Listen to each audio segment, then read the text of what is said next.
What is wealth? Are you wealthy? Am I wealthy? Well, those are some of the questions we're hopefully going to be able to answer in today's video.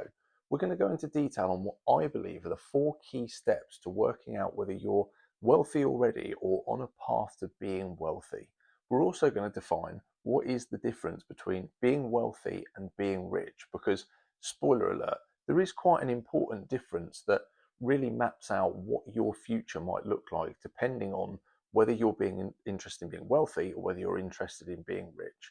We're going to break down those 4 key stages that I said about into each individual step, what it means, what sort of amount of money you're looking at each stage, so that you can identify where you're at on your journey to a future healthy, wealthy life, being able to do what you want, possibly even financial independence in the future. So if you want to find out whether you're already wealthy or you're on a path to being wealthy, then keep watching. Hello and welcome back to the channel. My name is Lewis and here we talk about everything to do with personal finance, growing your money and financial education. And today's topic, as I mentioned at the start, is wealth. We're just going to define what wealth actually means, or being wealthy means, why it's different to being rich. And then, as I mentioned, I've got 4 stages I'm going to take you through of what I believe are good markers to work out if you're on track to living a wealthy life either in the future or you might already be there now. But in terms of defining wealth, because I think it's really important to do that before we get started, because to set out steps for something, it feels like we should know what it is that we're setting out steps for. So it's important to define it at the start. I define wealth as being able to do what you want, when you want, how you want to do it in the future without having to worry about the financial aspects of whatever it is that you're doing. That could be traveling around the world, it could be buying more property, it could be anything. That's just a couple of examples there of things, but there are hundreds of thousands of things that could mean to you, and it will mean something different to everybody individually. But in principle, being wealthy allows you to do whatever that thing is, whenever you want to do it, however you want to do it.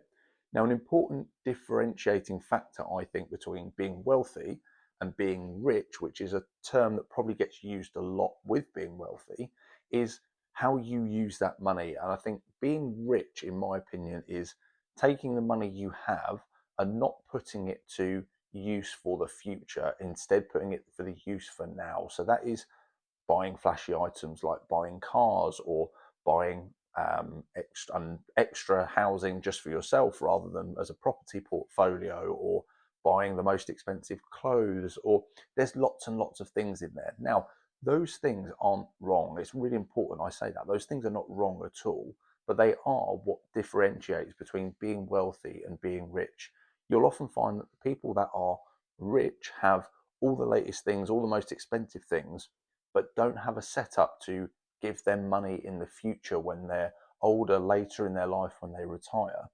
And vice versa, you often find that wealthy people have a financial system behind them that is set up to give them money and a financial base in the future to be able to do basically how I defined it, what you want when you want to do it later down the line. That doesn't mean being wealthy means you can't do things now. It just means managing what you do now to be able to do what you want to do in the future. But now we've defined it, now we can go through those 4 steps that I mentioned at the start to help define if you're on your path to being wealthy or already along that journey and wealthy at the moment. So step number 1, saving £1,000. Now I know straight away you're probably thinking, saving £1,000 on a journey to being classed as being wealthy seems like a very low level to be starting at. But the point of saving £1,000 is that this money gives you a financial base to start an emergency fund and then in the future go on to bigger and better things. In my personal opinion, an emergency fund is a cornerstone of any journey that you go on to being wealthy. However you go through the stages that are going to follow on from here, having this first £1,000 saved in an easy access bank account that you can use for any emergencies is the most important step. It's the building block, it's the cornerstone of this house, this empire that you're going to build in the future for yourself. This is the first brick that goes into the ground and is going to help you achieve all those things in the future. As I said just a minute ago, that £1,000 should be easy to access for you.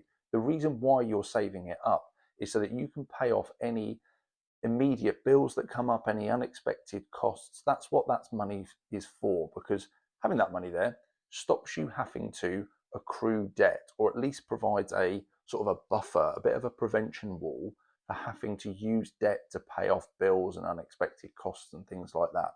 If you're using debt to pay off unexpected bills and costs, that debt accrues interest. Now, your interest rate on that could be high or low, but regardless, the interest is more money that you're having to leak out to be able to pay that off, rather than putting money towards your future. So by drawing that line in the sand and going, I'm going to save £1,000, you actually put that first block in place to be able to build your journey to wealth and financial freedom. So it can't be underestimated how important that step is, and it's the first step that's going to get you off on this journey. So if you're watching this video today and you're thinking, I don't have £1,000 saved up at the moment, then that's absolutely fine. And that's why this step is so important.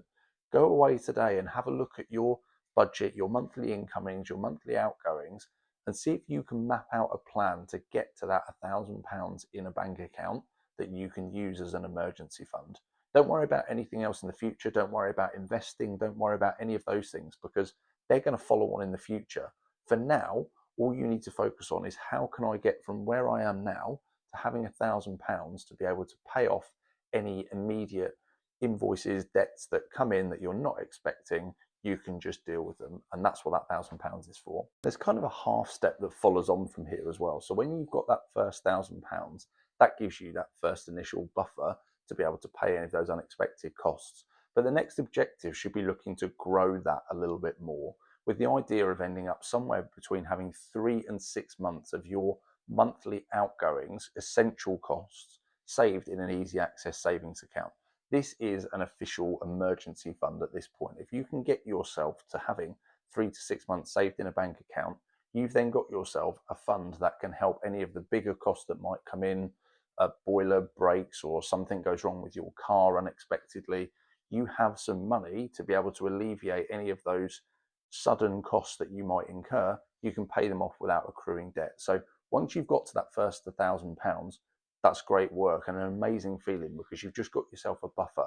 Now focus on growing it. Whatever you've done to get yourself from £0 to £1,000, apply that same strategy to get yourself from 1,000 to 3,000 or 5,000 or 7,000, just to be able to give yourself that bit of breathing room, so that then you don't have to worry about saving, and you can start thinking now about how you make your money work for you, because that's what's going to come next. So we've done step 1 and step 1.5, and now we're ready to move on to step 2.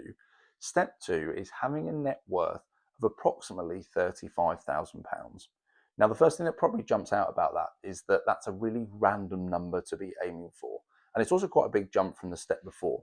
So let's just break down both of those bits. The reason why I say £35,000 as a net worth is because that comes somewhere near the average annual salary in the UK at the moment. So if you're working towards that goal, that means that you have accrued yourself a net worth of a year's salary.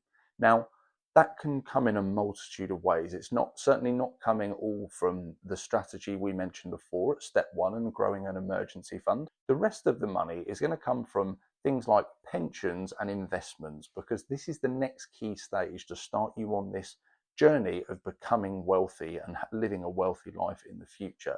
So most of you probably watching this video, regardless whether you're self-employed or you're employed by a company at the moment, you probably have a pension, a workplace pension, a personal pension. Money will have been going into that for all of your working life in principle, from all the jobs that you've had. So kind of a sidebar, if you don't know where all your pensions are at the moment, definitely go away and work out how you can bring all those pensions from all your previous jobs into one spot, because that is your money. And I've done a separate video, which I'll link down in the description below, on pensions and how to trace all of your old pensions and how to help grow them. So I'll link that down in the description for you. Do take a look at that if you really want to focus in on your pensions. But in terms of reaching that net worth of £35,000, firstly, you won't have any debt at that point. That's why we say net worth, or I say net worth, because the point there is that you've cleared all of your debt, particularly all your high interest debt. The only debt you might be carrying at this stage possibly is a mortgage. So that's the only thing that's sitting on the debt side. And then to build your net worth and to build it up, that's where you're looking at getting the emergency fund saved, and then starting to, once you've got that done, starting to use that money that you have that you were putting towards an emergency fund, instead starting to put it into stocks and shares, investments, bolstering your pension, those types of things, because that's now going to start the curve on an upward trend for you. You're going to start putting your money into investments that over time will grow. On average, the S&P 500, which is always the kind of benchmark that's used to kind of define how stock markets perform, has grown about 7% historically over the last however many years, sort of going back into time. It's traditionally grown around 7%. So by putting your money into things like the S&P 500 or other stocks, shares, ETFs out there, you're giving your money opportunity to grow and start working for you, so that your money, as you're putting more money in, your money is starting to earn money for you as well. So this is your second marker. Get to that £35,000 mark. You can play with that number a little bit if you want to, but just use that as a rough guide of somewhere you want to get to, because that actually means that you've gotten yourself to a point of having a full year's salary saved up and invested in different areas, so that can allow you to start thinking about retirement in the future. Because at that point you can go, okay, I've got £35,000 a year. That's what I'm earning at the moment. That means that gets me 1 year in retirement. And that's why that mindset's really important, because then you start thinking about the bigger numbers, the bigger growth, and how to really start pushing that curve on to reach the number you want for retirement, even early retirement, living a wealthy, healthy life in the future. The third step is reaching what's called the crossover point. Now, this might be a term you've heard before. It might not be a term that you've ever heard before, certainly in financial terms. So let's just define it. The crossover point is the point in which the money that you've got invested starts earning more money through compound interest than you are putting in yourself. So let's use some numbers to kind of break that down and show an example. So let's say that you're putting away £5,000 a year into investments and pensions across the year. That's how much you're putting away. If you have let's say £50,000 saved, and you're earning roughly 10% a year on that. Let's just use some really easy numbers. So you've got £50,000 invested, you're earning roughly averaging out at 10% a year on it, and you're also contributing £5,000 a year yourself. When you've reached that £50,000 mark, when you earn your 10% for that year, or you get 10% from compound interest that year, that means that you'll earn £5,000 in that year just from compounding. So you're putting £5,000 in, and you're getting £5,000 from compounding. This is the crossover point. This is where the money that you've got invested starts to earn more money than you're putting in. So next year, when you've had those two numbers going, you'll be on £60,000. At that point, you contribute another £5,000 again the following year. But if your money continues to earn 10% in wherever it's invested, you earn £6,000 from the investments. So you've then reached and gone beyond the crossover point here, and your money has started to earn more than you're contributing. This is a really important stage, because this is where compounding starts to have a real impact on your money and has started to take effect. When you're working with smaller amounts, or you've just started, you haven't been investing for long, you're putting in maybe £5,000, but you're only earning very small amounts off. In your first year, if you put £5,000 away, you earn that 10% in compounding, I should say, then you're only earning 500 quid. So at this point, you're a long way away from the crossover point. But as you increase it to £10,000 the following year, you earn £1,000, £15,000, £1,500, so on and so forth. Your money keeps earning more and more, and then you cross over where your money starts earning more than you're contributing. So really important stage, because you're really unlocking the door at this point to go on to wealth in the future and really start growing your money and start getting a good amount of money saved up for your retirement, which is ultimately probably the most important aim, is having money to be able to retire in the future. So yeah, reaching that crossover point is a really good tick box. And if you've already reached that point, you're watching this video now and you've already reached that point, give yourself a pat on the back, because it's not an easy stage to reach.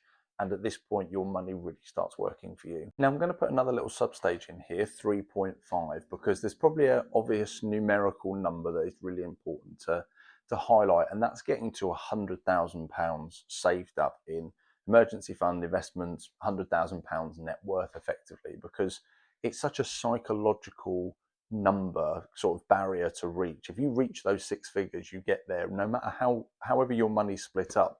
It feels like such a good feeling to be able to get to that number and then know that you're well on track to building a good amount of wealth for the future, for your future retirement. So a small shout out for £100,000. And if you're watching this video and you've already reached that number, again, give yourself a massive pat on the back, because it's such a good feeling to break through that number, and that's where you've reached. It's just at that point compounding really starts to take over on your money and can have a massive impact. So it felt wrong to go through this stage into the next one, because there's quite a big jump to the next stage, and you'll understand why shortly, but without giving a shout out to £100,000, because it's a real tick in the box for your journey towards a wealthy life in the future. And then the last stage, stage 4. Stage 4 is reaching financial independence. So there is no number on this, because this is completely different for everybody depending on what your situation is. But let's define it to start with. Being financially independent means that you are earning more money than you are from your stocks and investments and however your money is invested, than you're earning as a salary in your current job. So that's why I say it can be different for everybody, because it really depends on what your individual salary is at that point and where your money's invested and how you've broken down your funding. But if we use the same example as before, we take the roughly average salary in the UK of £35,000 a year. What we're saying is that from your stocks, investments, however your money is invested, you're earning more than £35,000 a year from those assets. Now that is the financial independence number, because that means that you could step away from your job and you could take the money that you're earning from your stocks and investments. You could take that money out and cover your salary without touching the physical lump sum amount that you've got saved and invested. That is a massive stage, and it's a big jump from the stage we were at before, but it really depends on where you're at with your life and how much you're earning and what number you need to get to for your personal financial independence. So kind of a activity to go away and do is just go away and have a think about what your financial independence number is, and also work out what you've got to get to be able to earn the amount that will allow you to be financially independent. So again, taking that £35,000 a year, let's just assume you're earning 10% growth on what you've got saved and invested away. Let's just assume that. So you're looking at getting to £350,000 in stocks and investments that will earn you that £35,000 a year. 10% of 350,000 is 35,000. So that's where you're looking to kind of get to. Now, this number varies wildly for lots of people and depends on, say, what you're earning. If you're earning 50,000, you're looking at getting to 500,000 and so on and so forth. It also depends on what you're earning as well from your investments. 10% is a very kind of finger in the air number that I've picked out. You could be earning 7%, you could be earning 12%. So there's lots of variables in there that would determine what your financial independence number is. But that is the ultimate goal here. That's why it's step 4. That's why it's on the end of the line, because when you reach that point, you do have the option of going, I don't need to work anymore. I can take that money and I can live the same life I'm living now, but I can live it without having to work. That frees up time to go and do some of the things that you maybe want to do, some of the travel you want to do. I think it's probably important to point out that just by covering your salary doesn't necessarily mean that you maybe feel wealthy. Did you feel wealthy on that £35,000 a year salary? Maybe not, probably not. So have a think about what you want your annual salary to be, your annual income to be, that would allow you to live your wealthy life, and that's your financial independence number. So if you add everything up, all the travel you want to do, all the I like playing golf, or the golf I want to play, or the golf memberships I want to take out. If I add all of those things together, you add all of those things together for you, that might give you a number of, oh, I need £60,000 a year. If you know that you're earning 10%, then you're aiming for 600,000, and so on and so forth. So please go away and have a think about what that number might be for you, and what that would take for you to then reach financial independence. Because when you've got that goal in sight and when you understand what that means and how you can achieve it, it all of a sudden feels like a really achievable objective. It's something that I did for myself not too long ago, really mapped out exactly what I wanted my potential future retirement to look like. I now have my number in mind and I'm working towards it. And it really inspires me and spurs me on. Like every time I've got a bit of spare money that I can chuck into my investments, I'm popping it in because it just chips away at me being able to get to that goal even sooner. So yeah, go away and have a think about what that looks like for you. But the final step is getting to financial independence, because at this point you can live the life that you want to lead. So there you have it. There are my 4 and a couple of subsection key stages to be able to get to a point in your life where you would hopefully feel wealthy. So let's just recap. Going back to the start, step 1 is getting yourself £1,000 saved, and the subsection is going on to grow this money to maybe somewhere between £5,000 and £10,000 so that you have an emergency fund saved, which allows you to pay for any unexpected costs that you may incur. The second stage is then moving yourself to somewhere around £35,000 a year. You can play with that number. That's because that works out to be roughly the average annual salary in the UK. So at that point, you've got what's classified as your first year of income saved up, so that if you were to retire there and then on the spot, you'd have 1 year's worth of money to be able to use. So that's why that stage is really important, because it unlocks that door for you wanting to kick on and save as many years as you can as possible for your retirement. Stage 3 is the crossover point. This is when the money that you've got invested in whatever assets you invested them in starts to earn you more money than you're putting in. So if you're putting in £5,000, this money is earning you at least £5,000 and more. That's when you've reached the crossover point. And then the final section is then reaching financial independence. And financial independence is when your assets are out earning what your annual salary is from whatever job that you're doing. At that point, you can earn the same amount or more money from the assets you've got than if you were to carry on working. This then allows you to retire if that's what you want to do, and frees you up to do the things that you want to do with your life. And if we go back to our definition at the start of being wealthy, it's doing what you want, when you want to do it, how you want to do it. And that financial independence number will permit you to do exactly that. And at that point, you've unlocked all the key stages to live a wealthy life. So hopefully you've enjoyed today's video. Hopefully that's helped break down exactly what wealth might look like for you and just some of the key stages. There's more that you could put in there and you might want to put in there for your own journey. But I think those are the 4 really key stages in being able to get to a point where you live the wealthy life that you want to live. And if you've enjoyed this content, then make sure you, as I say, give the video a like, make sure you subscribe to the channel, drop a comment. There'll be lots more content like it. But other than that, just want to say thank you for watching, and I'll see you in the next video.